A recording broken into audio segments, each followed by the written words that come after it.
Happy Autism Awareness Month slash Autism Acceptance Month. It's April. Yesterday was World Autism Day, Autism Awareness Day or something. My name is Amina. My pronouns are they, them, theirs, and I'm autistic. And I am a late diagnosed autistic person. Has it been 7 years?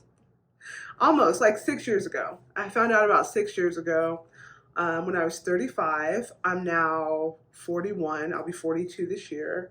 And it's been almost 7 years. I have really finally come to terms with being autistic and understanding myself in a way that I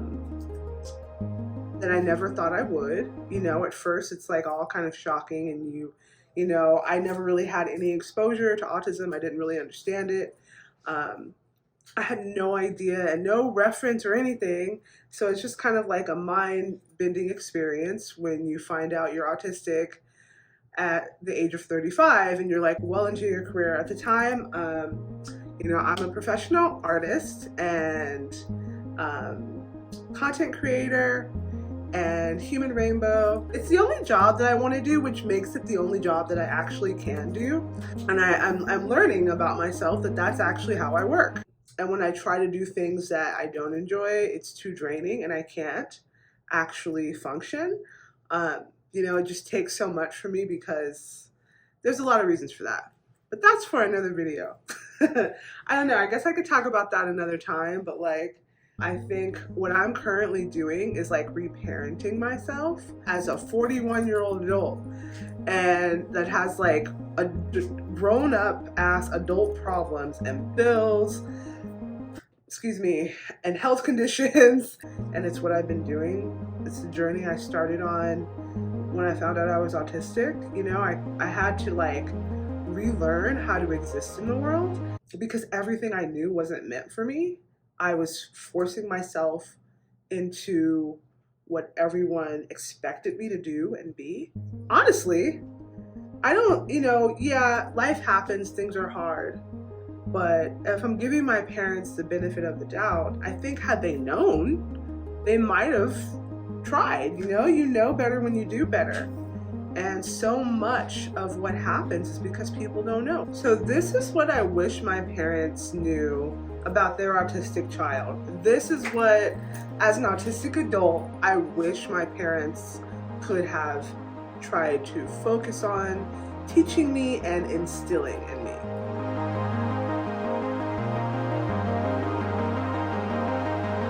I have to have notes on everything or I cannot get through anything in an organized way. We will end up talking about whales, so help me God, if I don't have a list with notes, or we will end up talking about markers or something, one of my special interests, or my hair. I will start talking about my hair. So I have to have my outline to focus. Okay.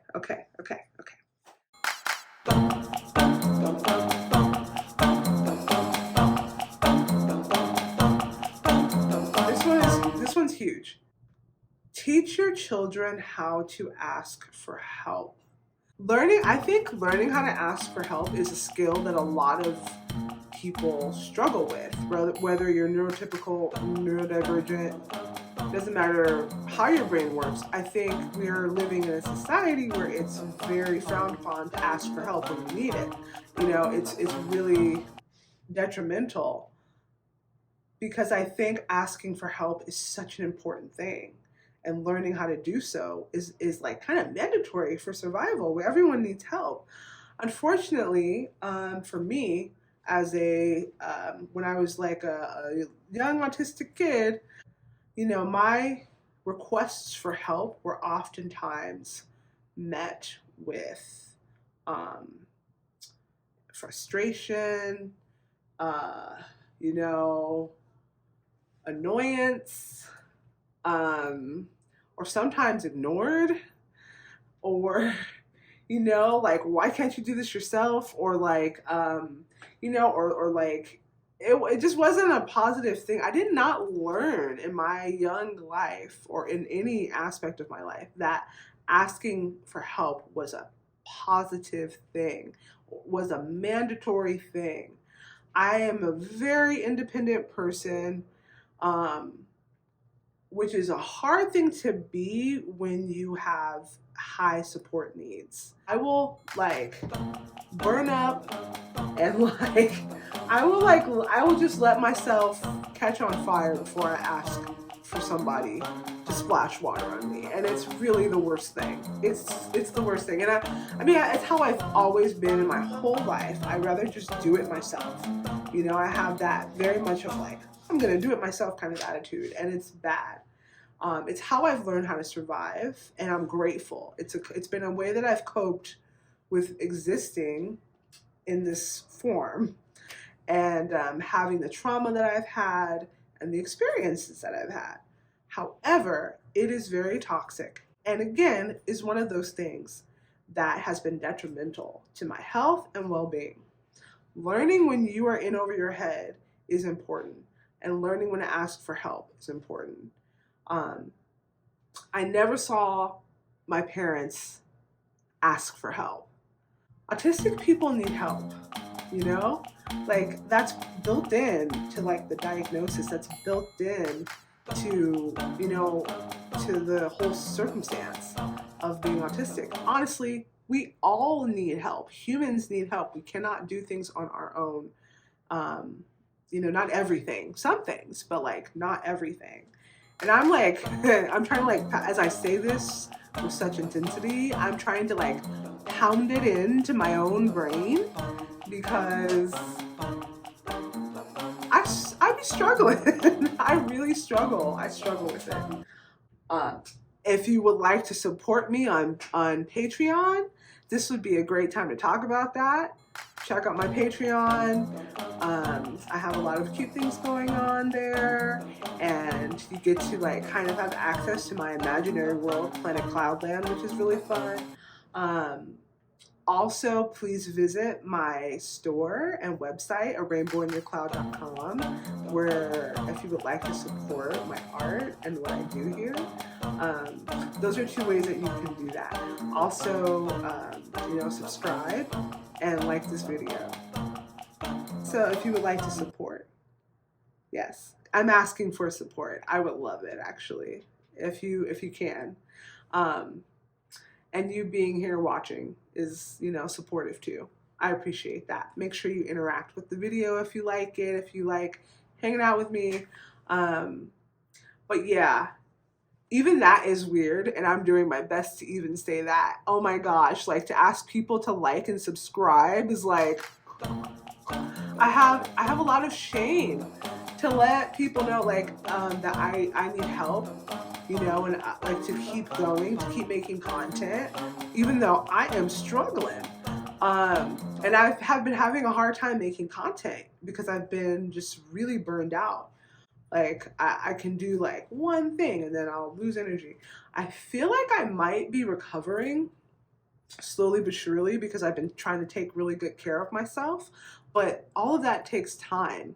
I live with my partner, my wife, Lavender. We're both autistic, and we both struggle with asking for help. We ask for help way too late, too. That's the other thing. Being autistic, it makes it really hard, too, because there's a lot of being shamed for just how you exist. And you know what? Your children are going to need people other than you.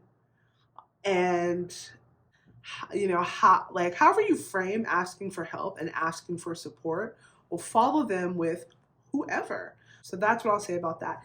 Teach your children and show your children that it's okay to ask for help. And if you're an autistic adult listening, you know, if there are people in your life who can help you, please, please reach out to them whenever you need their support.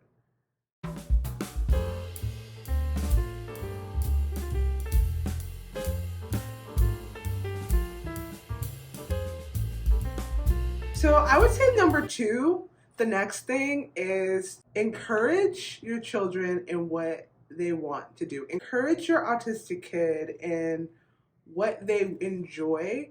When they show interest in something, when something that they enjoy doing, like gives them peace, When you see that they gravitate towards something, encourage that.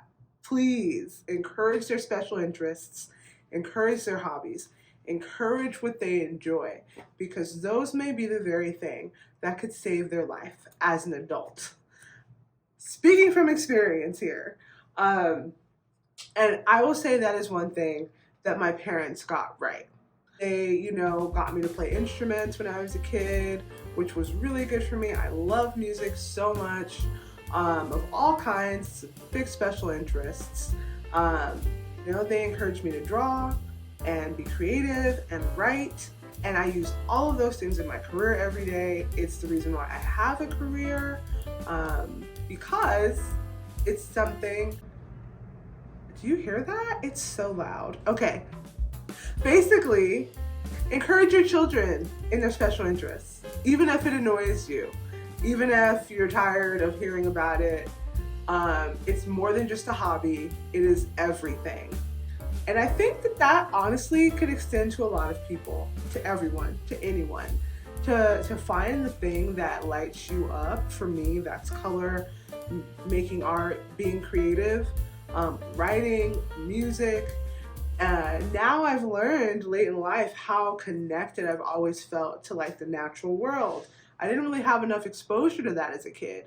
But now, as an adult, it's something that I gravitate towards heavily. And yeah, it's all has given me such a deep sense of self, and has helped my nervous system and helped me have confidence. I learn so much of the things that I do in life, like in relationship to how I connect with others, important lessons, responsibility. I learn those things through art and nature, if that makes sense. It gives me like a way to connect with the rest of the world because it's something that I understand really well. So you aren't potentially just helping your child have a hobby. You might be helping your child figure out how to navigate life. So that's something that that my parents got right, and they kind of got a lot wrong. they did their best. I'm in the stage where I'm trying to have like a lot of empathy for my parents, because they absolutely did their best, which is what we all do. We do the best we can with what we have. So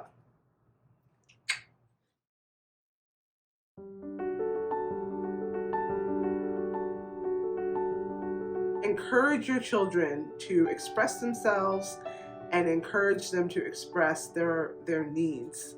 And when they do that in the way that they do, whatever that way is, because it might not be super obvious, but when you've established that, oh, when my child does X, Y, and Z, they're asking for something that they need, or they're expressing themselves, like this is the way that they exist in the world naturally. Encourage that. Here are some examples. I need to move constantly in order to feel okay. And when I stop moving, a lot of things happen that are bad. And when I don't mean physically moving, I need to be either bouncing, I need to take frequent breaks to get up and walk around, or my brain just can't function the way that it needs to function. And in some cases, it can be painful and exhausting, and I can't really focus.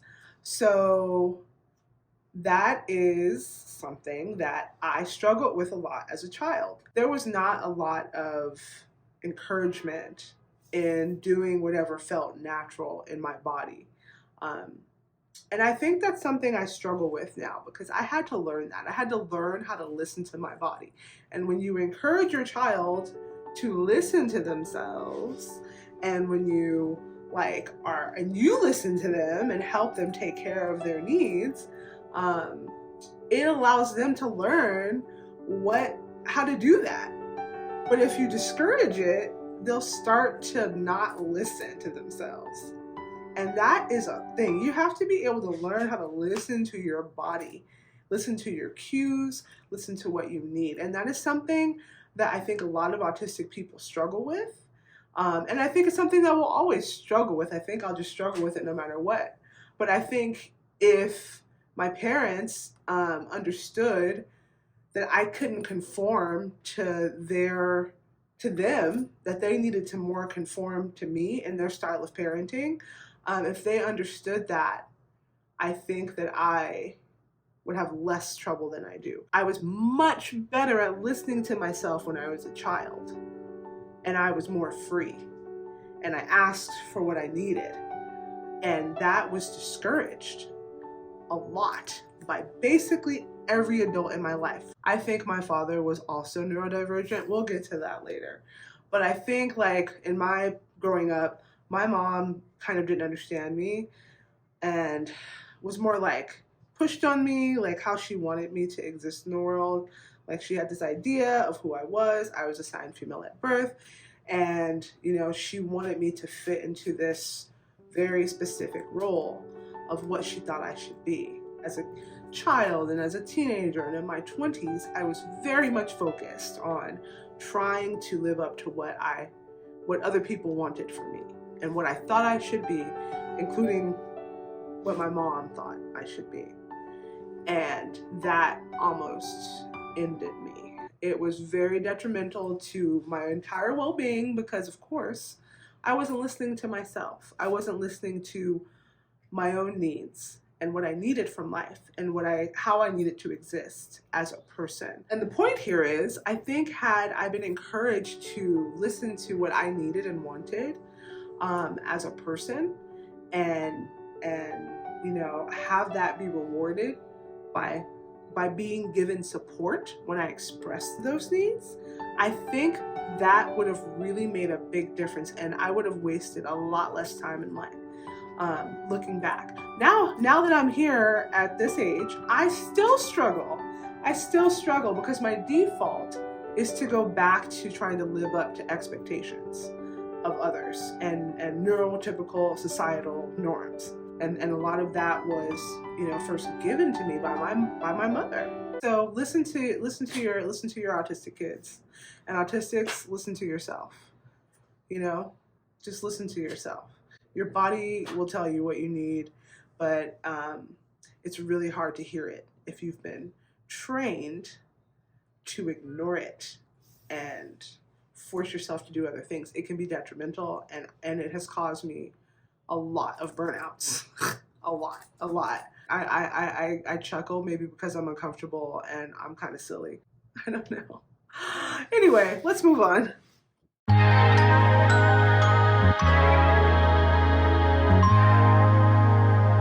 Okay. If you take nothing else away from this video, which I really hope you could take like one thing away that could be helpful, please like take care of yourself and your own mental well-being as much as you can. Go to therapy, you know, and you might be neurodivergent. Find out if you can, you know, even if you're just self-diagnosing, like, you know, find out if you have an autistic kid. Because here's the thing, my parents had a lot of trauma, a lot of issues, and I suspect my father was neurodivergent and I wasn't really aware of it. My mother possibly as well, I don't know, but who's to say? But the problem is that they did not deal with their stuff, and it made it really hard for them to take care of me, and it made it really hard for them to connect with me emotionally. And I think they were a little immature, you know, and they had a lot of issues and baggage and trauma.